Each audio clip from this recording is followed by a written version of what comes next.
Hey guys, what's up? It's Hibiscus Moon, and today's video and blog is about crystals you can use, or different methods we can use for cutting energetic cords.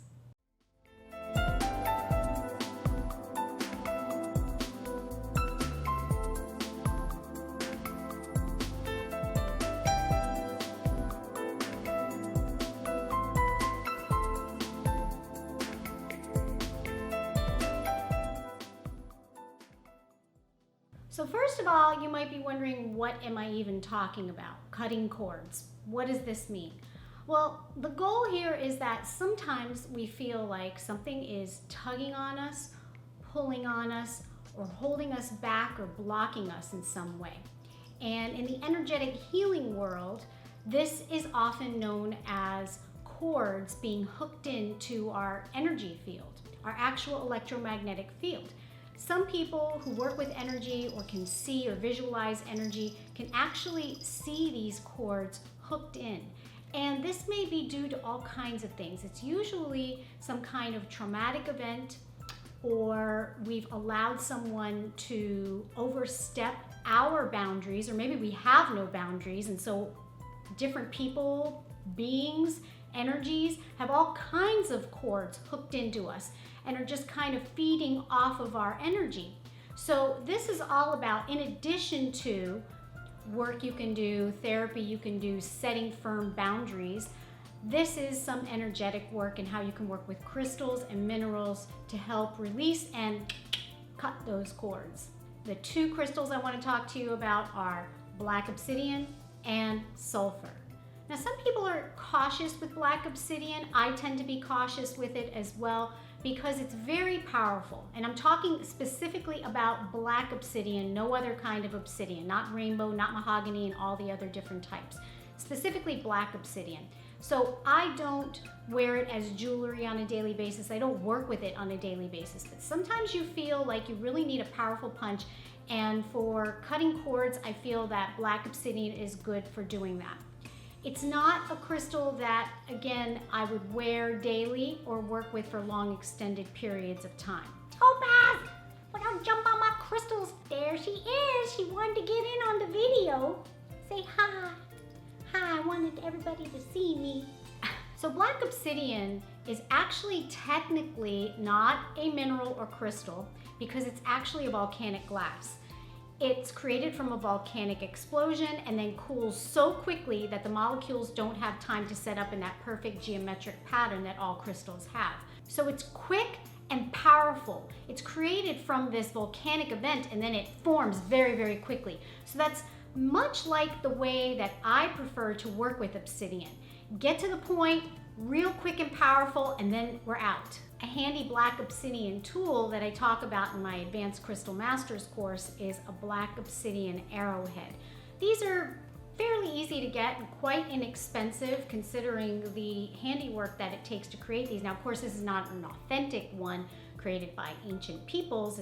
This was created relatively recently by human hands, like within the last 10 years maybe, I don't know. If you get one of these black obsidian arrowheads, without getting really into the ritual and ceremony of it, it is safe to go ahead and brush one through your energetic field whenever you're feeling like you have these energetic cords tagging on or hooking into your energy field. Or you can have someone else actually brush over you, much like you would do a sage smudge, and go even under your feet, around your back, your arms, and just all through. And while you're doing that, Topaz, are you just gonna keep waving your tail around in the video? Is that what we're gonna do? Topaz is hanging out for the video. She doesn't wanna leave, so.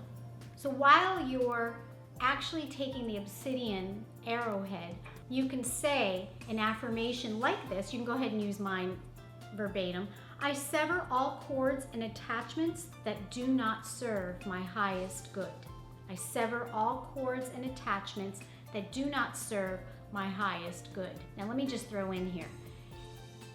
If you're neglecting your energetic hygiene, just like we take a shower every day and brush our teeth, I feel it's very important to maintain our energetic hygiene as well on a regular basis. So what do I mean by that?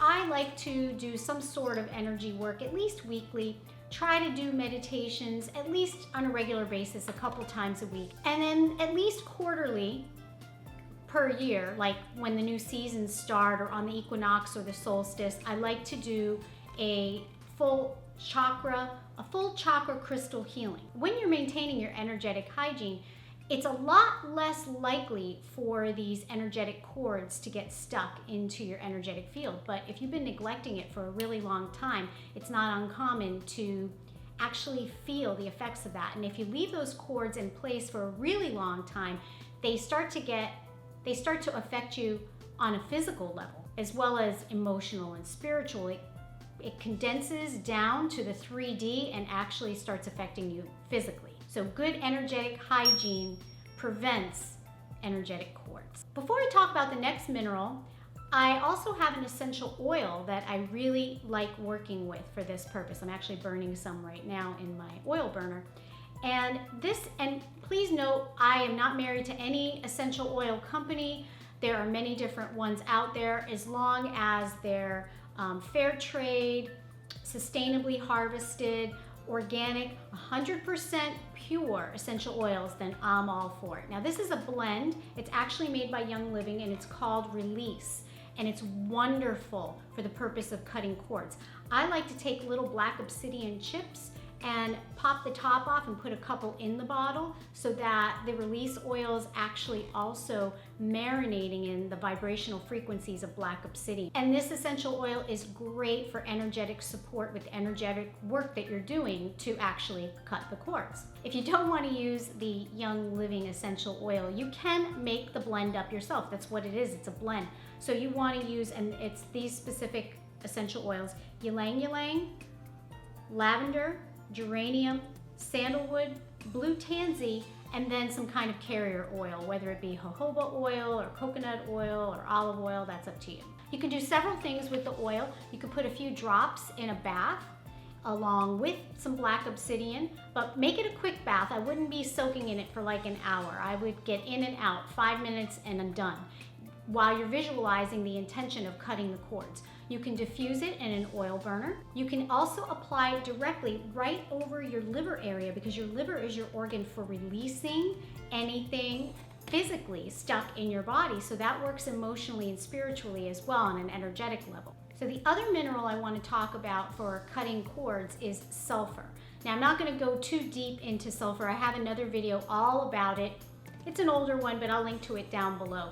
But sulfur is a great one for this purpose. It's used for actually getting rid of things that have probably condensed down into the 3D level and manifested as physical ailments, sometimes like funguses and bacteria and skin ailments. Sulfur will actually be used to treat that. It has an acrid smell if you smell it. Sulfur is a common mineral that shows up relatively quickly near volcanoes. This one is from Durango, Mexico. You can also do the same thing with the sulfur and just kind of comb your aura, your energetic field with the sulfur around your body.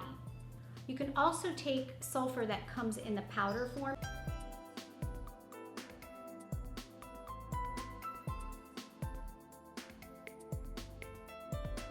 Okay, so I hope you've enjoyed my tips here for using black obsidian and sulfur for cutting cords. I would love to see your comments to this, what you think, if you have other tips, or if you tried some of these tips and you want to let us know how you did. Please come and comment on my blog. And if you like this video, please click like. That way I know you enjoy videos like this and I'll be sure to create more for you. See you in the next video. Bye-bye. Obsidian I'm having a really hard time focusing here. Topaz is playing with all my toys.